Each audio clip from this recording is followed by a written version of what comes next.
Trenton back here again. And if you watched my last quarantine update, you heard that I was tired. And if you still haven't noticed it yet, I'm still kind of tired. If you haven't noticed it in my face, yes, I'm kind of droopy, kind of, I don't know, y'all. Like, I'm not restored back to my original energy right now. And it's really messed up. I told y'all that I did some real tough and hard manual labor with some people on Saturday and Sunday. And ever since then, I've been out of it. I'm tired. My body's drained. And it's almost like mentally and physically, I'm kind of just like out of it right now. My energy is not there.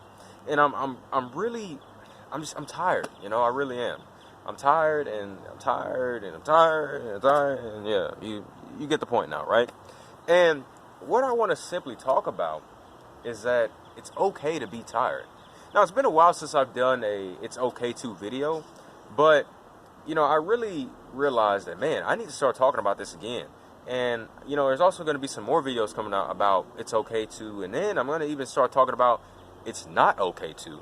So, really with this video, it just hit me. It really did hit me, and I thought about it. I said, well, I'm tired, and that's okay, but eventually it needs to be fixed. It needs to be lifted. The curse needs to be lifted, if you understand me. It needs to depart. It needs to disappear. It needs to go away. And, what I've noticed is that there are many ways, or there are many forms of being tired or to be tired. You can be emotionally tired. You can be physically tired. You can be spiritually tired. You can be mentally tired. You can be socially tired. You can just be tired of so many things. But the thing is that, like I said, it is okay to be tired. It is that simple. But the thing is that your tiredness is different in each one of these different forms. Mentally is like, your mental health. It concerns your brain, your mind. It concerns how much you've used your brain, how much you use your mind. Maybe you've been using your brain and mind a lot to solve these problems or to take care of this, or to think about something, and you've been thinking about it and thinking about it. Maybe you're in a tough situation and you were just thinking about it and thinking about it so much to the point where you eventually start to become physically exhausted because of the effects that your mental health can have on your physical health. Yes. And so you have that.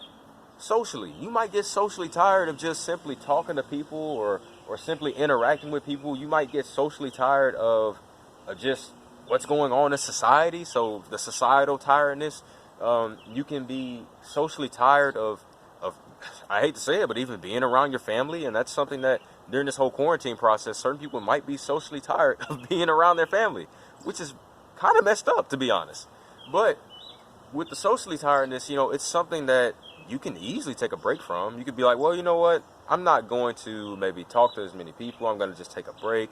I'm not going to spend as much time on social media, because you can get tired of social media. You can get tired of the type of mess that you see or the type of stuff that you see. And that's one thing that I did get tired of on social media. I stopped spending as much time on Instagram simply because of the people that were on it. And I hate to say it, but these were my own classmates who were some of them were just being straight up toxic. And I just couldn't take it anymore. I said, you know what? I need to take a break. And that's also something I'm going to not take a break of, but it's also something I'm going to talk about, taking a break from social media. But the spiritual tiredness is something that, even before I even touch on this, the physical tiredness, because the physical tiredness is, like I said, it's like you're doing physical things. You're physically working. You're physically moving around a lot. You're physically doing this. You might be using your hands a lot to do this. You might be using your legs to do this a lot. You might be doing something that just requires your physical body. And eventually you become tired. You become very physically tired. You are fatigued. You can't move around as much. You can't maybe speak as smoothly as you want to. You can't really just function in general physically. You can't function the same way that you want to. And that really does hurt. And, really what's so ironic about these three that I just broke down, and how it is simply okay to do those things, and it's okay to be tired of those things or be tired in that way, is that these things all connect to spiritual tiredness. And spiritual tiredness is sort of like, if you are a spiritual person, you might be a religious person, and spiritually you might be tired of just like dealing with the negativity. You might be spiritually tired of dealing with sinful things. You might be spiritually tired of not being able to be morally right, or you might be spiritually tired of being tied between what's right and what's wrong. You might be spiritually tired of Are you doing the right thing? You might be spiritually tired of how are you affecting people? Are you living the right life? And so when it comes to spiritual tiredness, what's so funny is that when you're spiritually tired, it affects literally everything else. If you're spiritually tired, it's going to affect your physical tiredness. It's going to affect your mental tiredness. It's going to affect your emotional tiredness. It's going to affect your social tiredness and a bunch of other forms of tiredness. And that's what's so shocking. But the simple thing that I'm trying to break down is that it is okay to feel tired of all these things, or it's okay to be tired in all these ways, simply because of the fact that when you're tired of these things, you need to get better. You need to develop back to your original space. You need to develop back to your original form. You need to develop back to your original energy. And that's something that, like I said, I'm lacking right now. I'm not as energetic as I want to be because I just did some work not too long ago. I went to the dentist. I'm dealing with some pain, and I can't do what I want to do. And I'm already tired of that. I want to get back to doing the things I want to do. And that's another thing. The motivation that comes from being tired is actually really beneficial because you need motivation in order to be encouraged, in order to be active, in order to do the things that are going to feel better, the things that are going to make you feel a lot more human, the things that are going to make you feel like you're your normal self.